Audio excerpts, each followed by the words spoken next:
Hello again everyone, this is Trebus with SC2 Noob School. Sorry I haven't made a video in a while, it's actually been a month. I had some problems with my computer and I couldn't record StarCraft videos correctly, but I have fixed them gloriously. Now I am back in action, and today I've got a silver level replay that a guy actually just sent me minutes ago, and I thought I would just do a quick replay analysis of some silver level Terran vs Protoss. So, we're going to be watching our friend Mang here. Thank you, Mang, for sending me the replay. Other people out there, if you would like me to cast a replay, I would actually like to get into doing a little more lower level replay analysis, because I think there's a lot of people out there that can relate to the types of problems that happen here, and a lot of the mentalities of a lower level player. If you're even if you're seeing another player watching their mistakes happen, you can kind of relate those back to your game. So I've already watched through this just a little bit just to get an idea of what's going on here. The general idea of the build at the very opening here is fine. It's perfectly solid. This is awesome. I mean, that's just like the cutest thing in the world. But yeah, okay, so the problem that happens here, I'm gonna speed up a little bit. We're gonna blast through this replay pretty fast. Okay, so you start mining. I'm sure this refinery got up around 13 or so. But there's no purpose for this gas. Look at all this gas that's building up. Look at your supply of Vespian gas up here, and then figure out why you actually got that geyser this early. There's really no reason. Okay, idle barracks like this, you really need to get stuff coming out of your barracks as well. So that's definitely a hole in the gameplay right there. The scouting is good. I love this scouting. That was a perfect scouting timing. I think normally there would be a stalker out by now, but no matter. Good timing for that scout. Okay, so here's the first actual gas building created. 50 gas for that reactor, and you can still see we have almost 200 left over. There's a little more for the tech lab, but still, all this gas being mined is really not being put to use at all. So the gist of the opening build is we're going to get 3 barracks out and we're going to push and we're going to try to do some damage, right? Okay, well, you can do this build, getting the gas at 13, getting a faster reactor, getting some upgrades faster, maybe concussive shell, getting your stim pack as soon as possible. You can do that. With the way your build was structured at the beginning, it's not really going any strong direction, and this buildup of gas is definitely a big issue. Not just because you made the refinery, but because you've got 3 of your SCVs working on it from pretty early in the game. So what's going to happen here is it's just going to be kind of a Marine and Marauder timing push, but there's really nothing behind the timing. The timing is just kind of, well, make a bunch of units and then we're going to go attack. There's nothing extra added into this attack. There's no upgrades, there's no key units that are being added. There's not even an expansion that follows it at a nice time. So if you'll notice what the Protoss is doing, what's he been doing? Well, he's got 3 gateways, he's upgrading with a forge, he's getting a robotics facility. He has an expansion coming down, but pretty much all he's been doing as well is just making units. So you're essentially on even footing with him, because you're just both making lots of units, and that's it. The SCV production is really good. I like that a lot. Okay, so with the attack coming out, pretty much with, this Terran relies a lot on having timing attacks. It's pretty much their staple way of winning games and progressing into the mid and late game. So with this first timing attack, I'm going to call it a timing attack, even though there's really not much timing involved. You should have something happening that allows you to get some kind of edge over your opponent. So it could be having concussive shell. It could be having stim. It could be having stim and concussive shell. You've got enough gas that you could get stim and concussive shell, push out with these 3 barracks pumping, and then do something else behind that. I would advise getting an expansion behind that, certainly, but really, you could choose to do whatever you want behind it. You could take the second geyser and start teching a little. You could get upgrades. I mean, whatever you want to do, you have to have a strong follow-up to your timing attack. So that's the real big issue here. Now, the other issue in this game is the lack of micro.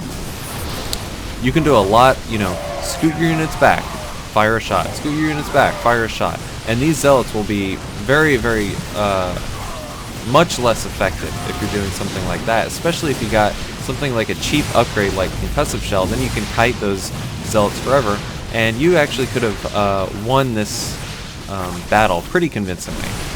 But instead, it's, you know, somewhat even of a trade. The supplies have evened up, and yeah, there definitely should be an expansion coming down at home. That's the other big thing, is what is the follow-up to that timing attack? Do you just win with that timing attack? It probably happens sometimes. You probably sometimes win with that. But if you don't, what is your follow-up? Right now, the follow-up is, well, keep making more units, send them in. Still not going to be doing much micro. Concussive shell, yeah, no concussive shell yet. Definitely, if you've got 2 tech lab barracks, get concussive shell. It's really cheap. It's 50-50. So, yeah, definitely get it.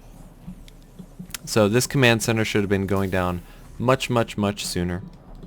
Like I said, I would highly recommend that being the follow-up to this 3 barracks push, which the 3 barracks push, if executed properly, could just win you lots of games.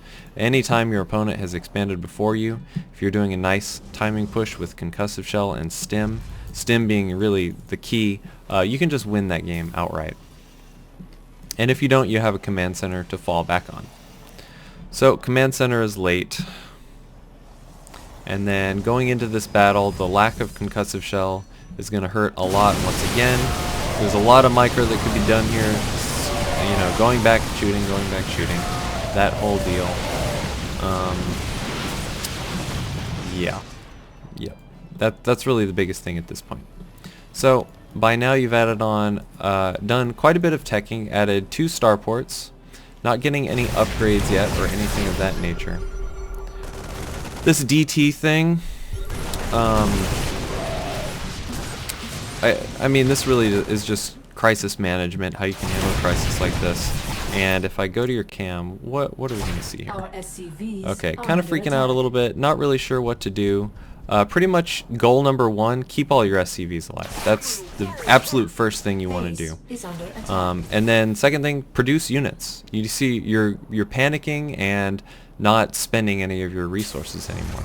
You've got your barracks nice and hot keyed up, so you should just be still spamming units here and not worrying about dropping or doing anything silly like that. So yeah, crisis management.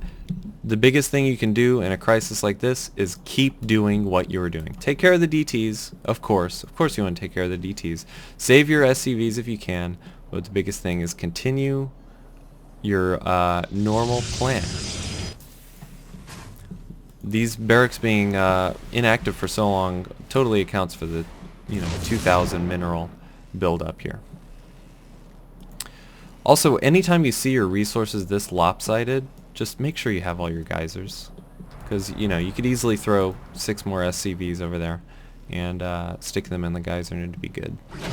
All right, let's look at this here. So this is obviously going to be the attack that wins the game.